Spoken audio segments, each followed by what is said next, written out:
प्रयोगशाला में अम्ल तथा क्षार। क्या आपने कभी सोचा है कि कुछ खाने का स्वाद कड़वा होता है जबकि कुछ का स्वाद खट्टा होता है? जब कोई व्यक्ति अधिक खाने के कारण एसिडिटी से पीड़ित हो तो नींबू का रस, सिरका या बेकिंग सोडा का घोल पीने की सलाह दी जाती है। क्या आपने कभी गौर किया है कि सफेद कपड़े पर करी का दाग लाल भूरे रंग का हो जाता है जब साबुन, जो कि क्षारक प्रकृति का होता है, उस पर रगड़ा जाता है? कपड़े को पानी से धोने पर यह फिर से पीला हो जाता है। भोजन का खट्टा और कड़वा स्वाद उनमें मौजूद अम्ल और क्षार के कारण होता है। नींबू का रस प्रकृति में क्षारीय होता है, इसलिए यह अम्लता को निष्क्रिय करता है।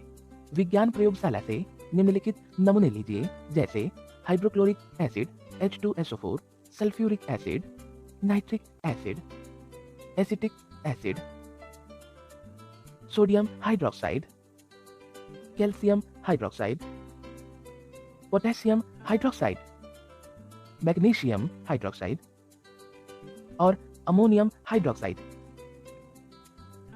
बताए गए प्रत्येक विलयन की एक बूंद वॉच ग्लास पर रखें और विभिन्न सूचकों की बूंद के साथ परीक्षण करें। प्रत्येक विलयन के लिए लाल लिटमस, नीले लिटमस, फेनोल्फथेलिन और मिथाइल ऑरेंज विलयन के रंगों में परिवर्तन देखा जाता है। रंग परिवर्तन द्वारा ये सूचक हमें बताते हैं कि कोई पदार्थ अम्लीय है या क्षारीय है।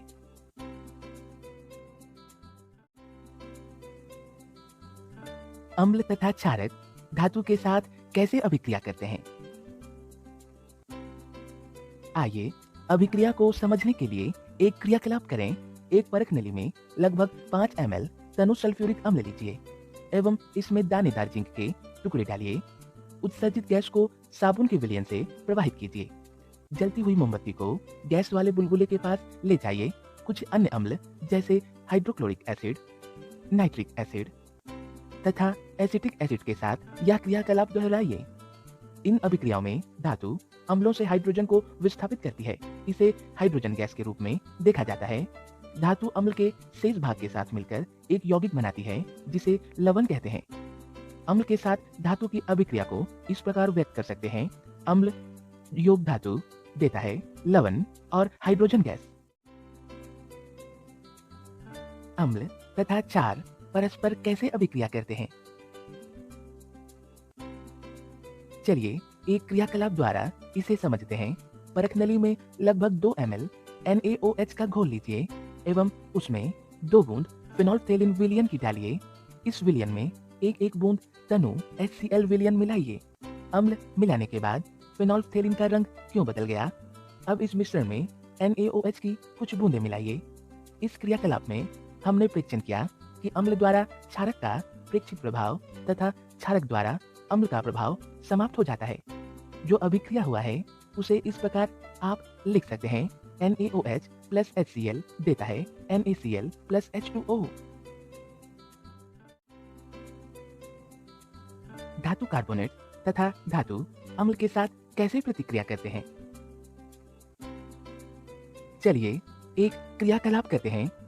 एक परख नली लीजिए, उसमें 0.5 ग्राम सोडियम कार्बोनेट लीजिए। अब लगभग 2 ml तनु HCl मिलाइए। उत्पादित गैस को चूने के पानी से प्रवाहित कीजिए।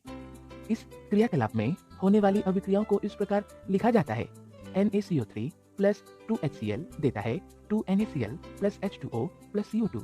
उत्पादित कार्बन डाइऑक्साइड गैस को चूने के पानी से प्रवाहित करने पर CaOH2 प्लस CO2 देता है CaCO3 प्लस H2O।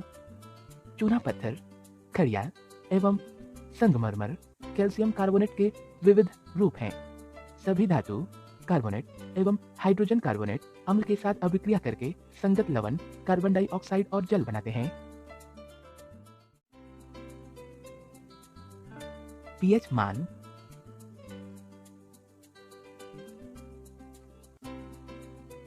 एक विलयन में हाइड्रोजन आयन सांद्रता को मापने के लिए एक पैमाना जिसे पीएच स्केल कहा जाता है विकसित किया गया है।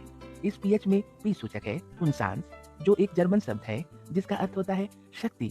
पीएच पैमाने पर हम पीएच को 0 से 14 तक माप सकते हैं।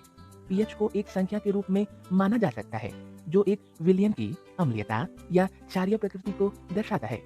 हाइड्रोनियम आयन की सांद्रता जितनी अधिक होगी पीएच मान उतना ही कम होगा। उदासीन विलयन का पीएच मान 7 होता है। पीएच पैमाने पर 7 से कम मान एक अम्लीय विलयन को दर्शाता है। जैसे ही पीएच मान 7 से 14 तक बढ़ता है, यह घोल में OH माइनस आयन सांद्रता में वृद्धि को दर्शाता है, जो कि क्षार की ताकत में वृद्धि का प्रतीक है। आमतौर पर पीएच को मापने के लिए सार्वत्रिक सूचक लगे कागज का उपयोग किया जाता है। अम्ल तथा क्षारक की ताकत क्रमशः उत्पादित H+ आयनों तथा OH- आयनों की संख्या पर निर्भर करती है। यदि हम एक ही सांद्रण के हाइड्रोक्लोरिक एसिड तथा एसिटिक एसिड लेते हैं, जैसे 1 मोलर, तो ये अलग अलग मात्रा में हाइड्रोजन आयन पैदा करते हैं। वे अम्ल जो अधिक H+ आयन उत्पन्न करते हैं प्रबल अम्ल, और जो अम्ल कम H+ आयन देते हैं दुर्बल अम्ल कहलाते हैं।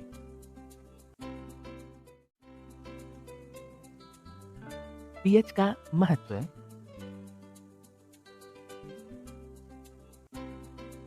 हमारा शरीर 7 से 7.8 के पीएच रेंज के भीतर काम करता है।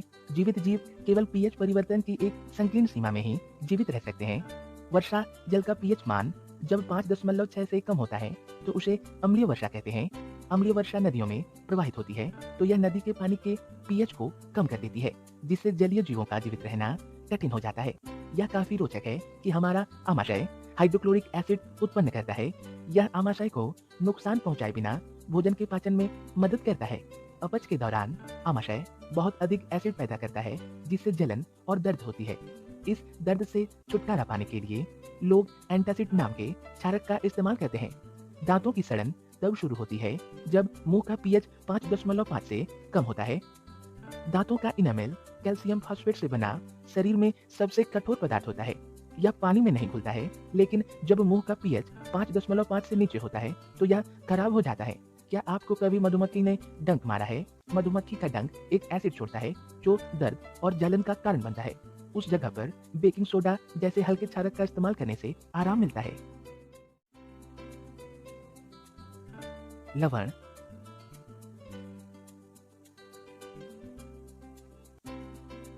अम्ल तथा क्षार के बीच अभिक्रिया से बनने वाले यौगिक को लवण कहते हैं।